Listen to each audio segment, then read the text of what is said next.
shooting ourselves in the foot. We're shooting ourselves in the arm. I mean, we keep doing these things, and so the rest of the world says, well, what are we going to do now? And so they drive themselves together. We're driving the Russians to the Chinese and vice versa. We're driving the Iranians into the arms of the Russians and the Chinese. All these people are saying, well, what are we going to do? We don't have any choice. Right. So they're trying to find, and they are finding ways to get around the U.S. dollar, the U.S. banking system, and the U.S. It's not good for us. This is not good. No, no, no. I'm glad that you bring that up because it leads very well to my next question. Now, last time that you were here and you spoke with us, not here, but we spoke, was back in June. And at that time, you were very bullish on Russia and arguably, you know, Russian assets. They've cheapened with the ruble's decline. So do you see this as an opportunity? Well, that's a very good question. I should watch RT-TV to find out. How do I know? There you go. You know, you're the Russians, or the Russian-oriented people. I did buy Russian shares back in March. I was optimistic in June. I have been optimistic. They've gone back down. And as we speak, I'm sitting here thinking about whether I should step in and start buying. You know, they're not down as low as they were when the Crimean situation happened. Right. They may be about to break down, but I'm sitting here. If I weren't sitting here with you, Aaron, I'd be trying to figure out what to do about Russian shares and Russian currency. Interesting. Now, by the way, just one reason that the ruble is down, all currencies are down. The U.S. dollar has been going up like a rocket for a variety of reasons, and therefore all currencies are down, not just the ruble. This is very true. Now, I know that you're very bullish on agriculture and that I should definitely leave my job here as a journalist and go get on the tractor, which we love to joke about. But, you know, how do you feel about Russian agriculture? Well, I'm wildly bullish. You know, I would love. Russian farms are very, very cheap. That you can buy a farm, you can buy a tractor, very cheap. Did you ever learn to drive a tractor? You just take pictures on tractors. It's on my bucket list. It's on my bucket list. You're just taking photographs. Just taking photographs. You got to learn to drive the thing if you want to. Yes, you'll be a good journalist. But you could start covering the farm. Right. You know, go out to the farm, sit on your tractor and talk to farmers and give reports. Russian agriculture has a great future. It's vast lands. Fertile lands, right. And they haven't been ruined like many other places have been ruined. No, I'm optimistic about Russian agriculture. Now, Jim, can you talk to me about China? We know that China's growth is slowing. So is this a good thing or a bad thing right now? It's good for that China's slowing down. They've had a property bubble. They've had too much inflation. They've had too much overheating. So it's always good when you can slow something like that down. Now, people who are suffering don't think it's good. Right. But in the big picture, it's good for all of us. On the subject of China, what do you think about Alibaba? What's your take on that? Well, if you bought it on the opening, you made a lot. I mean, on the offering, you made a lot of money. Otherwise, you've lost a lot of money. So I did not buy it. I'm not, you know, important enough to get shares on the offering, so I didn't buy it. It may be a sign of the top of the technology market. It looks like it has been. The technology market in the U.S., anyway, has been suffering since. I'm glad that you bring that up because we actually talk about that a lot, and I agree with you on that, that we're at the top or at least very, very close to it. Gosh, I must be right then. You must be right. You know a thing or two. Wow. Thank you for sharing your knowledge with us. But, you know, let's talk about trophy assets. The Chinese, they're buying up a lot of trophy assets, and it just came out last week. They bought the Waldorf Astoria, and, you know, it kind of reminds me of Japan when they went out and they bought Pebble Beach and these other trophy assets. That was back in the 90s that Japan did that with the golf course. But could these vanity buys be contrary to indicators?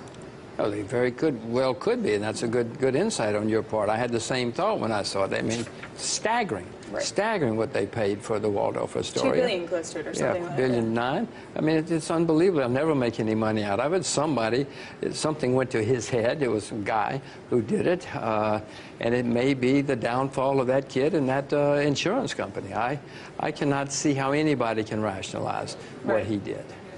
Now, speaking of bad indicators on this subject, you know, the market breadth, it's waning, and we know that. But, you know, people like Albert Edwards, I want to read you this quote. He said in a tongue-in-cheek type way, "Sell everything and run for your lives." I love that. It sounds like something you might say. He may well be right. It looks like he is right. The breadth has been terrible. Most stocks are down. Most U.S. stocks are down in 2014. They're not up, whatever the averages are doing. It has not been a good year for most investors in nearly any asset unless you happen to own bonds or the U.S. dollar. So would you say not only is the bear market coming, the bear market is, it's obviously not upon us, but in the next Aaron, I'm not smart enough to know things like that. I'm telling you, watch your show. Watch your show. I know the bear market will come. Right. You know, the people in Washington and New York will tell you there'll never be another bear market again. When you hear that, you run for the hills. You run for your life. You know, you call your mother as fast as you can. It's like, what do I do? No, you get out as fast as you can, because there's going to be a bear market.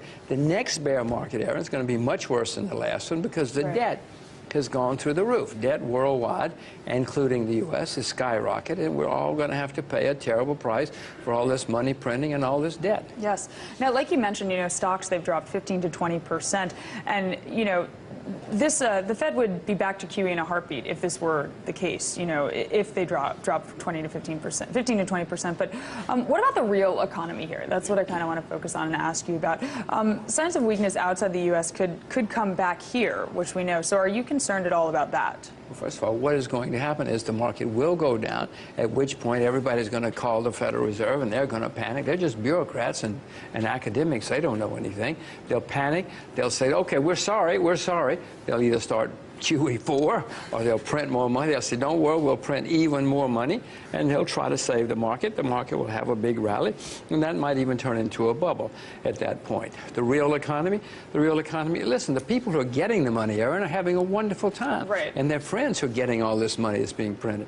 But the rest of the country and the rest of the world is not having such a good time these days. Absolutely not. And, you know, Jim, with commodity prices falling, it's kind of this sign of global economic weakness. So what do you think about oil's recent fall? What would that say to you? Well, it says to me what it says to you. That, you know, for some reason there's not as much demand. Something is weak somewhere. It also says that a lot of people probably in the Middle East are dumping oil now as fast as they can, because they know they may not, especially those guys, whatever they call ISIS, you know, they're probably dumping all they can, because if they get cut off, then they don't have any money anymore. Right. So there's a bit of panic selling, it seems to me, going on, and the demand is not as hot.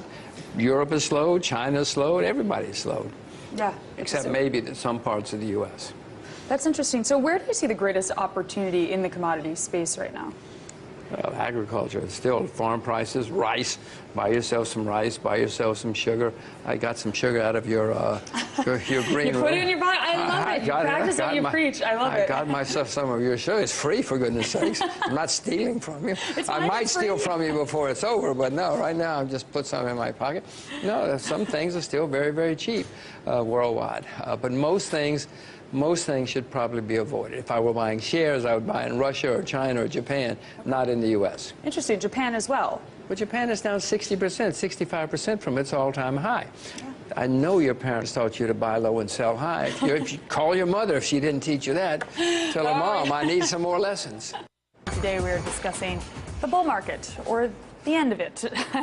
So last year markets were up a massive 30%, and this year they're barely treading water. What gives, Ed? What's the story?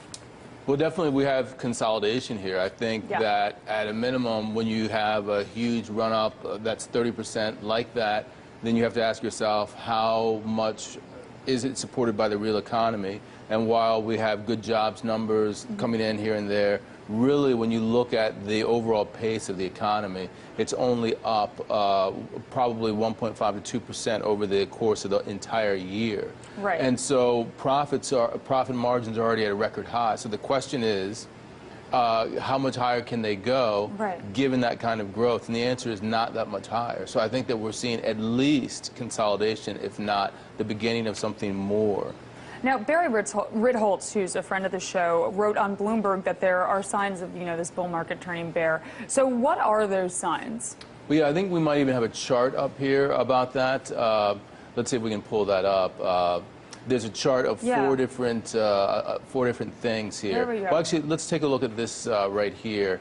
I think one of the things that you have to look for is, in terms of the S&P, you can see that it's moving up, but that second line there at the bottom is the 200-day moving average. And what you see is that in July, 90% of the stocks in the S&P 500 were above their 200-day moving average. Now it's only 75%, and that's much lower than we've seen in at least the last year. And what that's telling you is that the breadth of the uptick is not as high. Right. Moreover, you look at the Russell 2000, which is all the small cap stocks, and that index is down almost 10% from its intermediate high at the beginning of September, and more than 10% from its high over the last year. That's really so what that's telling you is that the breadth is not there. Here's what we're talking about here. Here are the reasons to be worried about a pullback.